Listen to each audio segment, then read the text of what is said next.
Alright, so today we're going to be talking about the fact that a lot of people think that trap music is repetitive and it is sometimes to some people it is boring and it is the same thing again and again. So we'll get into this topic. So when I talk about trap, there are few names that come to my mind immediately. Those being Gucci Mane and Future, mainly Future, because I am a Future fan. I listen to his music whenever he drops an album. I listen to it immediately. And his 2014-2015 run, I think, is one of the greatest comebacks in rap history. Or let me rephrase that. It is one of the greatest hip hop comebacks that I have witnessed. He released three mixtapes that were very well received. Then he went on to release a project, Dirty Sprite 2. Then later in the year, he released his collaborative project with Drake, which has the highest first week numbers Future has had, nearly 400,000 first week. So in my opinion, the music itself is not repetitive. To me, the thing is there is a lot of music that has been put out. Mainly, let's take an example. Let's say Future. He used to release a lot of music. A lot of music. For example, back in February, I think he released the two albums, the back-to-back albums. It was a long time ago, and then he released this collaborative project with Young Thug. So there were not a lot of projects from Future, and it's been a while since we heard from Future. But even if he releases an album after an year, people will still think that it is too fast. For the people who don't listen to his music, they will say that he just released an album every month.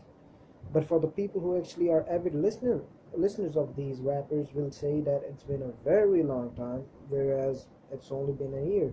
And it is normal to take at least 2 years off. So the point being is, I think the repetitive nature accusation is false because Jay-Z, one of the biggest rappers of all time and one of the greatest rappers of all time, for me, top five rappers of all time overall. Every album I have listened from Jay-Z is talking about money and how he has, or sometimes he talks about it, he has the baddest chick in the world and this and that. Mainly his topics are money, how he flipped 250 into 500 and this and that. Let's take his last album, 444. On that album he was talking about a lot of things that range from his personal issues, his personal affairs, and his money situation. And he did talk about the fact that he has a lot of money.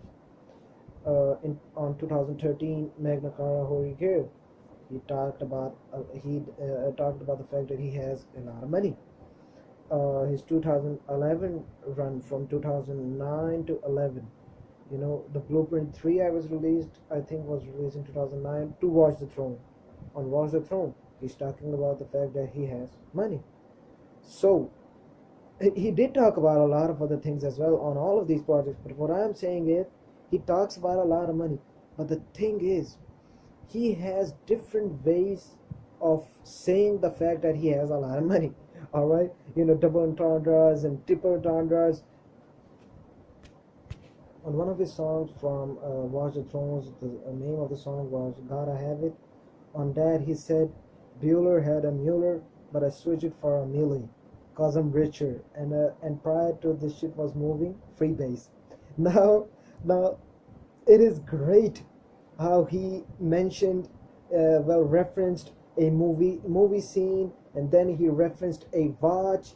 These are two different watch brands. I think he's talking about Richard Mille and another brand which is known to be very expensive. I think Richard Mille have the most expensive watches in the world. Their their prices go up to 1.2 or $3 million. So the way he said it and the way he sounded and the way he rhymed is crazy. It's crazy, and I don't mind rappers doing this. They can talk about the same shit on all of the songs, but make it sound cool and make it and some sort have some sort of depth. But as for someone like Future, in my opinion, he has different ways of saying that he has money and he, has sex with a lot of women. He has different ways of saying this, but a lot of people underestimate his ability. He can make a lot of shit sound catchy uh, and different, and still talk about the same topic. If Future came out today and said that he's the greatest rapper of all time, or he's the greatest rapper of this generation, I would disagree, and I might as well stop listening to Future's music. But if he said that he's the greatest rapper of all time, I might not argue, because who has had more influence on the rap game than Future? Maybe now we are now realizing the fact that he has a lot of influence on all of these rappers, but after some time, a lot of people will look up to Future. You know why? First of all, he has the commercial success, a lot of commercial success. He has a lot of fans. Let's see. He came out when he released his first project this year. I think he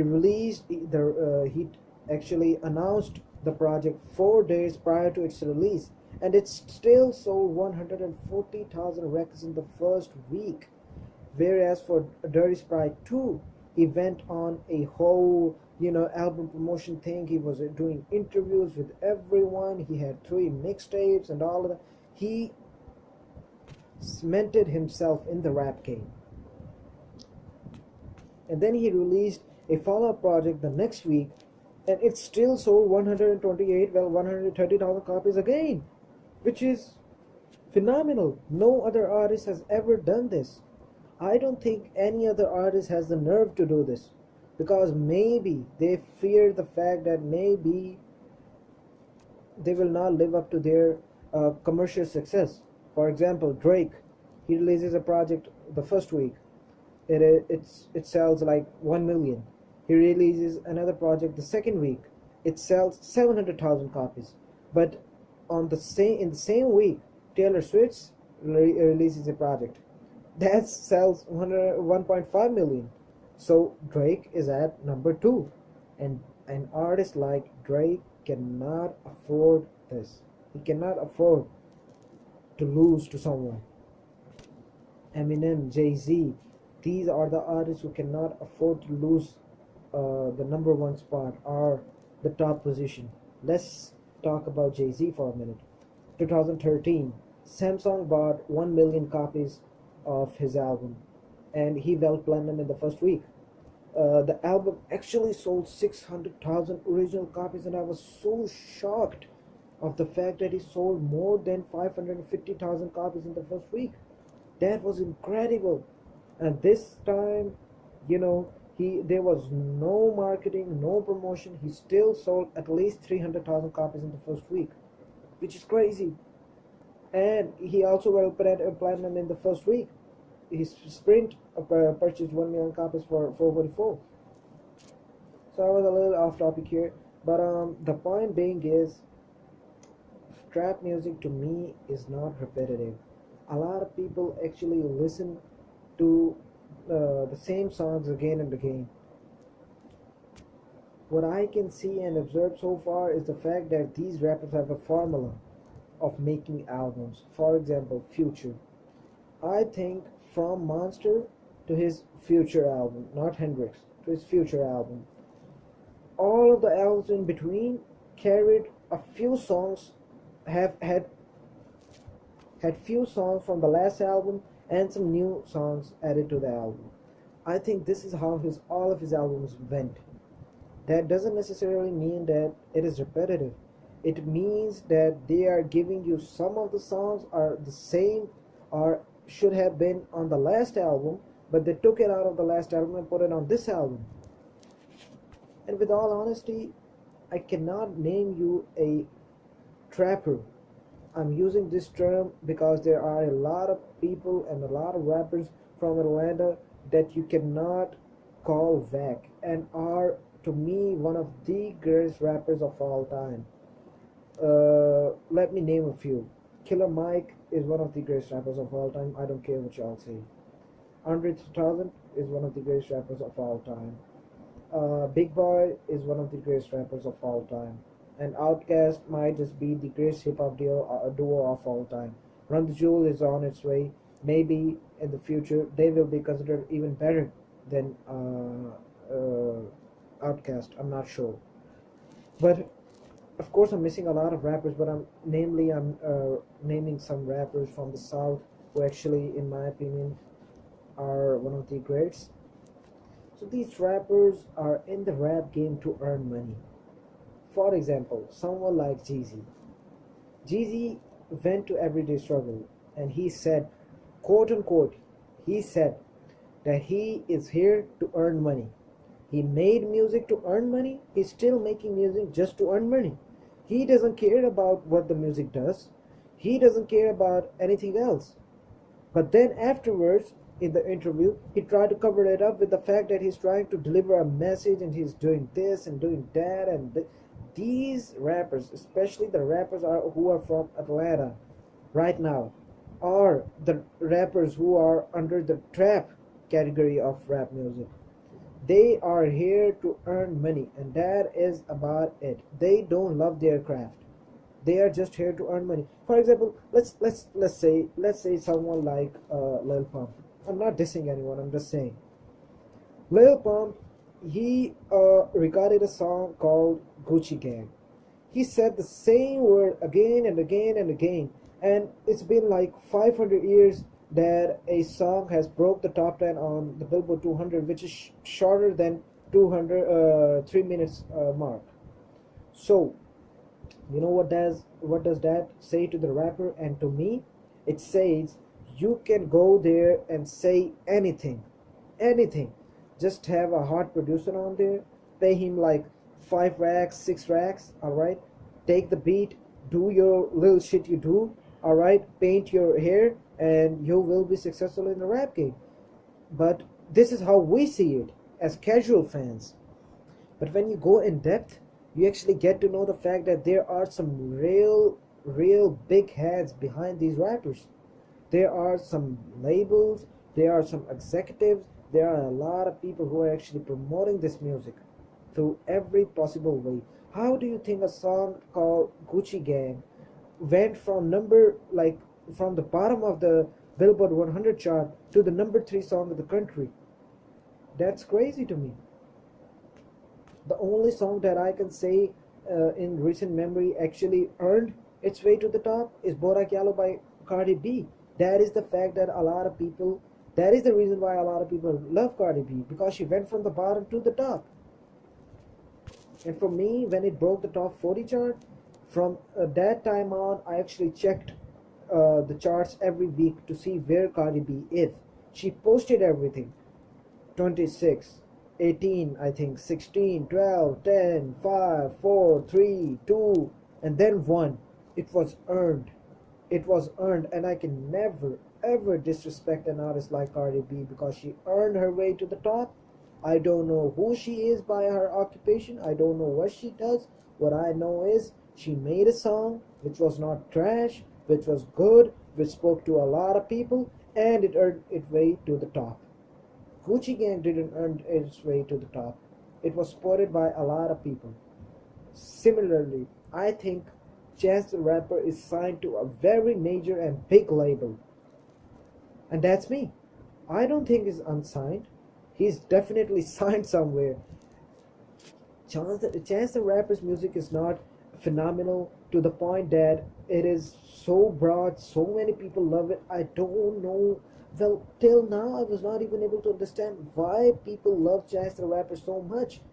If people love Chance the Rapper because he's independent, can someone please tell me the fact that Run the Jewels, they are independent. They made one of the, if not the best album in the last 5 years. Run the Jewels 3 was the greatest album one of the greatest hip hop albums of all time. I'm saying that because I mean that. They are not selling or doing things Lil Pump or Chance the Rapper is doing. I didn't hear one song off of Run the Jewels album, the latest album, performed on Saturday Night Live. The only newer songs they performed, Run the Jewels performed on Saturday Night Live, was the song they did with DJ Shadow. You know what that says to me? It says to me is that these people are independent.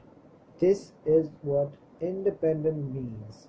Similarly, XXS Tentacion. I don't think that person is independent. I really don't think so. The way he got bailed out this time, he went to the jail and he was bailed in like 2 to 3 days. He's definitely signed somewhere to bigger authorities who can afford to get him out and make music. He's definitely not unsigned. So I actually covered a lot of topics in this video, and I hope y'all like it. And if you do, please drop a comment down below. And if you dislike it or you have a opinion of your own, you be sure to be less arrogant and drop a comment down below and try to express your opinion so I can reply to your comment and we can have a conversation. Thank you very much for watching and have a great day.